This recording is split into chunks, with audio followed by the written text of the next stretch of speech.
अस्सलाम वालेकुम नाज़रीन, मैं हूं मोहम्मद हफीज़ ख़ान टुडे विद हफीज़ ख़ान के साथ। नाज़रीन, कभी आपने सोचा है कि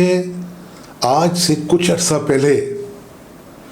हमारे यहाँ जितनी भी घर की बड़ी ख़वातीन होती थी, अब बड़ी से मुराद मैं कोई 50, 60, 70, 80 साल की ख़वातीन की बात नहीं कर रहा, मैं उन ख़वातीन की बात कर रहा हूँ कि जिनकी शादी हो जाती थी, जिनके बच्चे हो जाते थे, तो घर पे कोई भी प्रॉब्लम हो, किसी का हाथ कट गया, कोई ज़ख़म आ गया, तो उनके पास उसका सारा बंदोबस्त होता था फर्स्ट एड का। अच्छा, किसी को कोई पेट में दर्द हो गया तो उनको पता होता था कि कौन सी दवाई देनी है, कौन सी फक्की खिलानी है घर में पड़ी हुई, या कौन सी टेबलेट देनी है, एक बॉक्स पड़ा होता था, वहाँ से वो गोली निकाल के दे देती थी। या किसी के सर में दर्द हुआ, या किसी का ज़हन चकरा गया, या किसी को खाना पसंद नहीं है तो उसका जी मतला रहा है तो उनके पास उसकी भी मेडिसिन होती थी। और इस किस्म के जितने भी मामलात घरेलू होते थे, कोई छोटा बच्चा है वो रो रहा है तो वो क्यों रो रहा है, तो उसका भी उनके पास इलाज होता था कि छोटा बच्चा क्यों रो रहा है। या कोई रात को बच्चा परेशान कर रहा है तो वो क्यों परेशान कर रहा है। इसी तरह अगर बच्चा सुबह खाने में, नाश्ता करने में ज़िद कर रहा है तो वो क्यों ज़िद कर रहा है, उसका भी उनके पास टोटका होता था। तो जैसे आपने देखा होगा कि वो अपना ज़ुबैदा आपा होती थी कि जिनके पास हर चीज़ का टोटका। तो आज से कुछ अर्सा पहले, जी इतनी पुरानी बात नहीं है, मैं 10, 20, 15, 25 साल की पहले की बात कर रहा हूँ, कि घरेलू ख़वातीन जिनकी शादी को 4-5 साल गुजर चुके होते थे, वो उस घर की ज़ुबैदा आपा होती थी। तो उनके पास हर चीज़ का नुस्खा, हर चीज़ का टोटका, और वो पूरी घरदारी पे उनकी निगाह कि मुलाजिम क्या कर रहे हैं, घर की सफाई किस तरह है, जो मेड है वो किस तरह काम कर रही है, किचन में क्या कुछ करना है, ग्रॉसरी किस तरह आनी है, या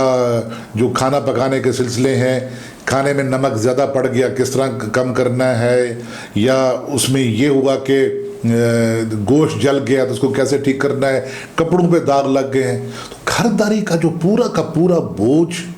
वो अपने कंधों पे उठाए रखती थी, जैसे मर्द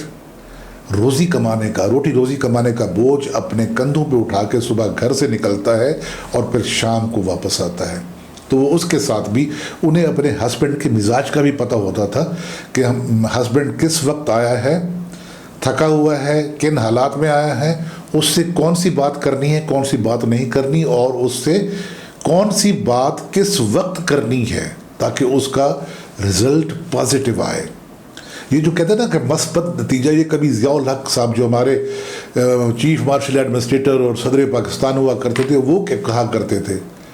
जैसे आजकल एक लफ्ज़ तब्दीली का है, उस दिन लफ्ज़ था मस्बत नताइज। तो हमारे घरों की ख़वातीन हर काम का मस्बत नतीजा लेना जाना करती थी। अब हुआ क्या है, मैं हैरान होता हूँ मैं जब देखता हूँ कि हमारे घर की वो ख़वातीन जिनकी उम्र 60 साल से मुतजाविज़ हो चुकी है, 70 को वो छू रही हैं, तो वो बिहेव इस तरह करती हैं जैसे कोई 16 से 20 साल की लड़की हो। है मेरे सर में दर्द है, मैं क्या करूं, या मेरी टांग में दर्द है, मैं क्या करूं, या मेरे कपड़े पे दाग लग गया तो मैं क्या करूं, सालन में वो नमक ज़्यादा पड़ गया तो मैं क्या करूं, मोबाइल फ़ोन पे पूछ रही होती इधर उधर से। तो वो क्या हुआ, वो जो एक विजडम होती थी, हमारे यहाँ भी एक विजडम टीथ निकला करता था ख़ास उम्र के हिस्से में, जिसे कहते थे कि वो दाढ़ निकलती है, जिसे अकल दाढ़ या दानिश की दाढ़ कहा जाता था। तो अब मुझे यूँ महसूस होता है कि हमारी ख़वातीन में वो अकल दाढ़ कभी निकलती ही नहीं है, और वो ख़वातीन जो घरेलू मामलात में दिलचस्पी लिया करती थी,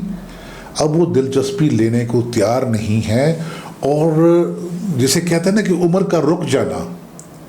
उनकी फ़िज़िकल अपीयरेंस तो बढ़ती रहती है, लेकिन उनकी जो ज़हनी उम्र है या जो उनकी ज़िम्मेदारियों की उम्र है वो वहीं रुकी की रुकी रह जाती है। वो 16, 18, 20 साल की उम्र में वो जिस तरह लड़कियां कपड़े पसंद करती हैं कि मैंने ये कपड़े ख़रीदने हैं, मेरे इस गर्मियों में मेरे इतने सूट हों लॉन के, या सर्दियों में मेरे इतने सूट हों, मैंने वो चीज़ पहननी है, वो करनी है, वो करनी है। जिसे कहते हैं कि एक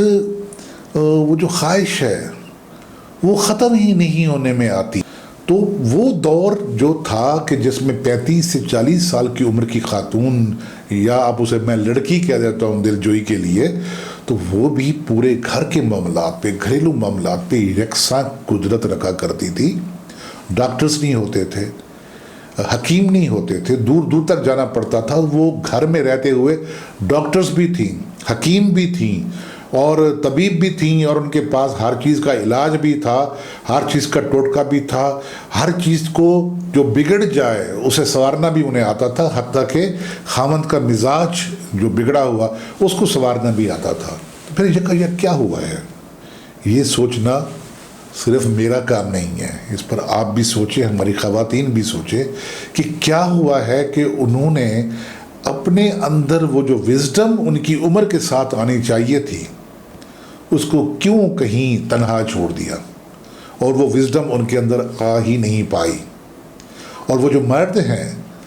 वो जो कहते हैं कि कमाई वगैरह, अपनी ज़िम्मेदारियाँ निभाना, वो भी मैंने देखा है कि अपनी ज़िम्मेदारियों से पहलू तही करते नज़र आते हैं। लेकिन इस मौजू पर फिर बात करेंगे। आज का मौजू सिर्फ इतना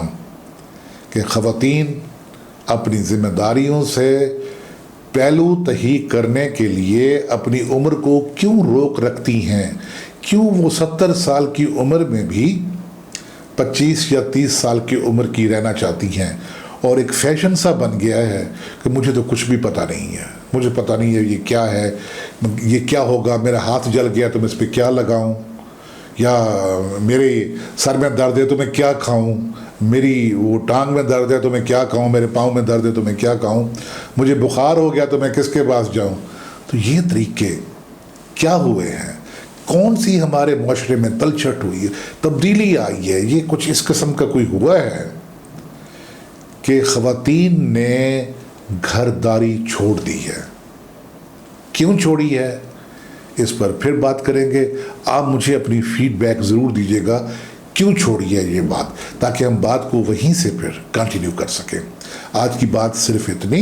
अगर ये बातें आपको अच्छी लगी हों तो इनको दोस्तों के साथ शेयर कीजिएगा, और इस channel today with Hafeez Khan को अगर आपने अभी तक सब्सक्राइब नहीं किया तो इसको सब्सक्राइब कीजिए, बेल आइकॉन का बटन प्रेस कर दें ताकि आने वाले वीडियो खुद ब खुद आप तक पहुँचते रहें। इजाज़त दीजिए मोहम्मद हफीज़ खान को। फ़ी अमानिल्लाह।